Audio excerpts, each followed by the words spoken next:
Today's video is on cabinet scrapers. Cabinet scrapers are really quite a different cat than a card scraper, although they do kind of the same job. A cabinet scraper is really made for smoothing and flattening and removing blemishes on larger pieces. You can make it work on smaller pieces, but if the piece is too small, you can't get the stability and you're much better off going with a card scraper.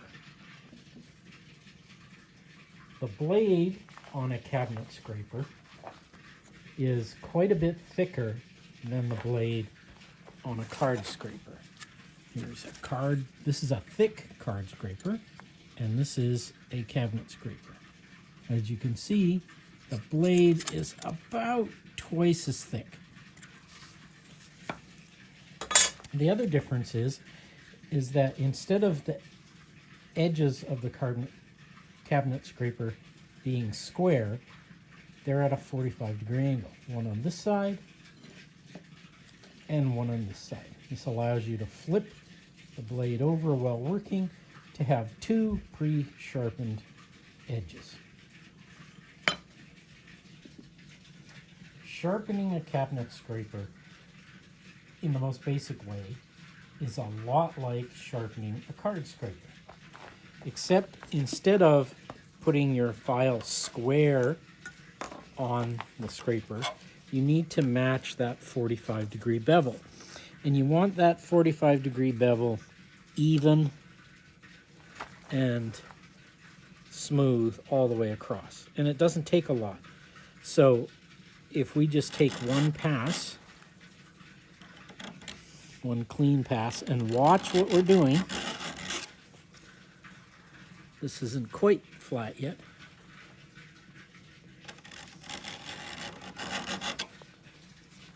So what I'm looking for is an even shine across the whole thing. As you can see, I've got this end good. There's a couple of spots through the middle, and then this bit at the end. So this one needs a little bit more.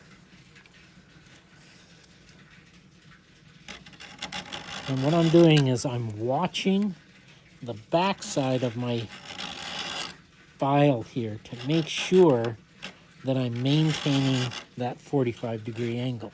You can really feel it as well when the file sits on that 45-degree bevel. I'm not pushing particularly hard. I'm really just letting the weight of the file and my hands do the work. I don't want to press hard and make things difficult to control. A light touch will give you a smooth, even stroke across. You have to be careful how you hold the file, because as you sharpen this, you are actually sharpening this edge here. You're making it quite sharp,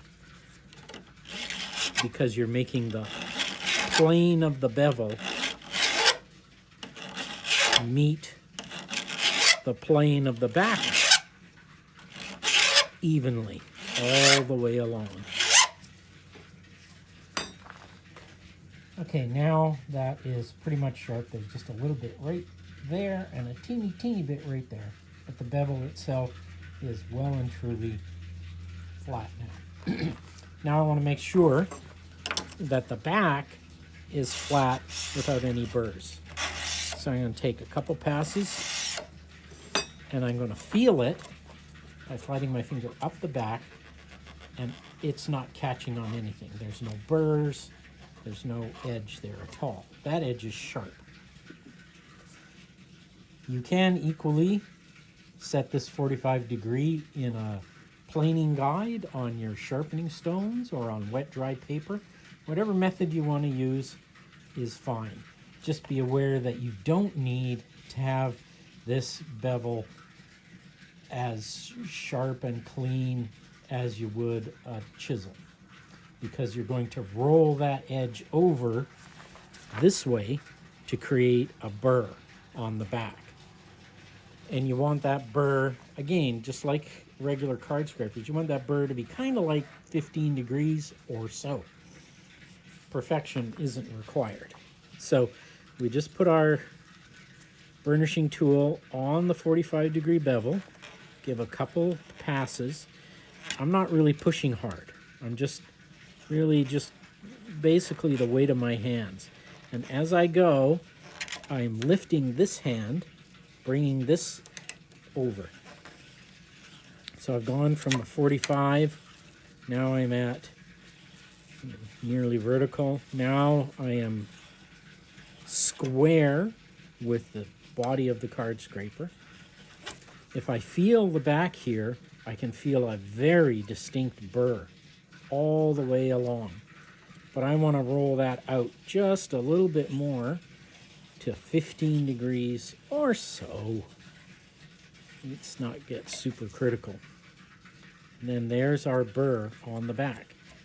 Okay, so now that is sharpened. Okay.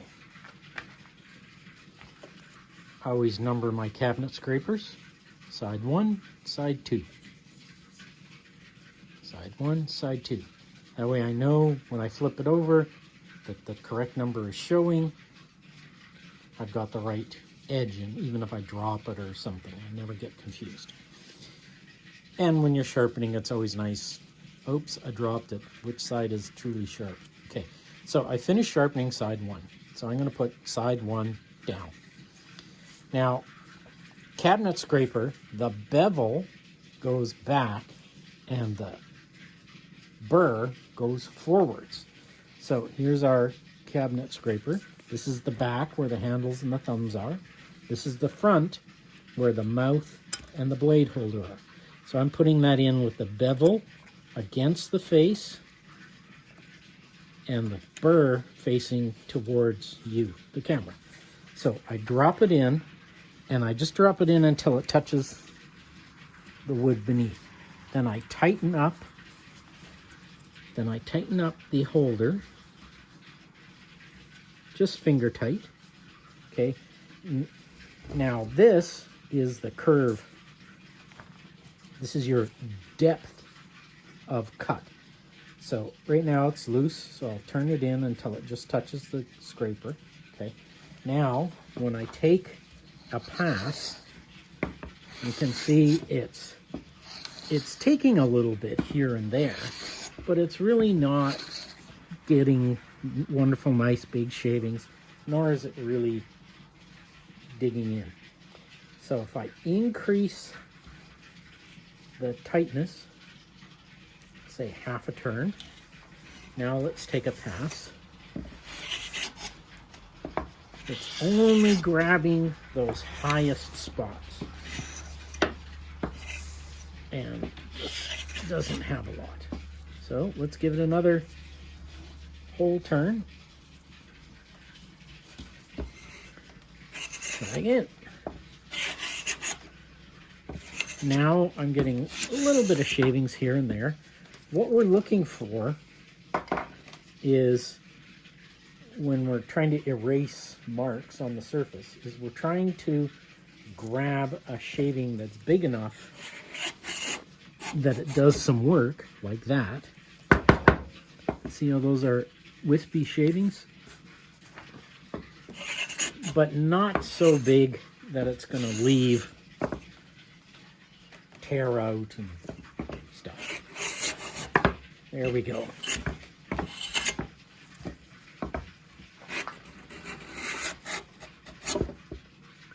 I'm trying to go slowly to show you.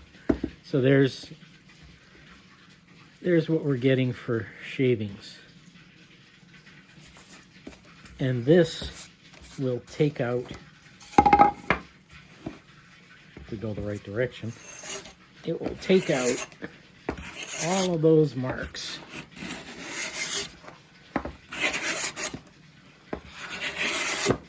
In the surface of this wood.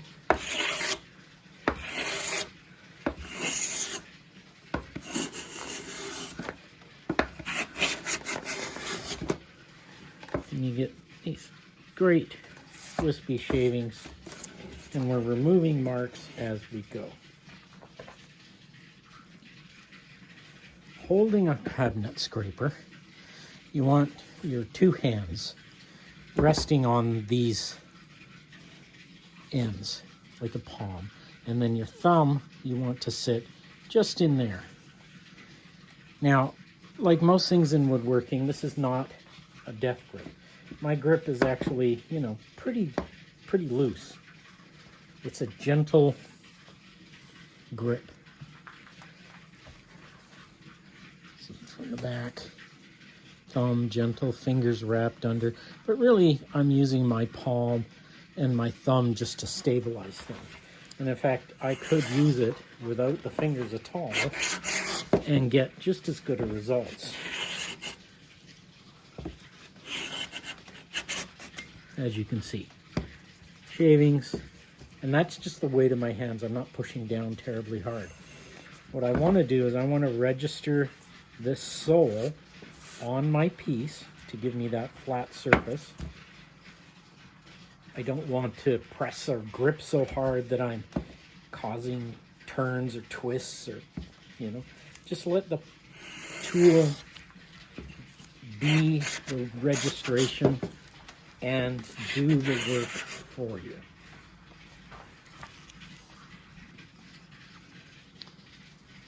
This is a Veritas Cabinet Scraper. It differs from the Stanley and others like Record and SOAS is in that these handles are a lot further back. On a Stanley, they're about here. On the Veritas, they're a lot further back. The other big difference is that they've continued this curve into here to give your thumbs a more natural position. See, if I put my thumbs on here, you can see that that's a natural hand position. On a Stanley, because the things are closer, your thumb is pushed out more. And there's a bit more strain on the joint when you're pushing forwards and in hard grain.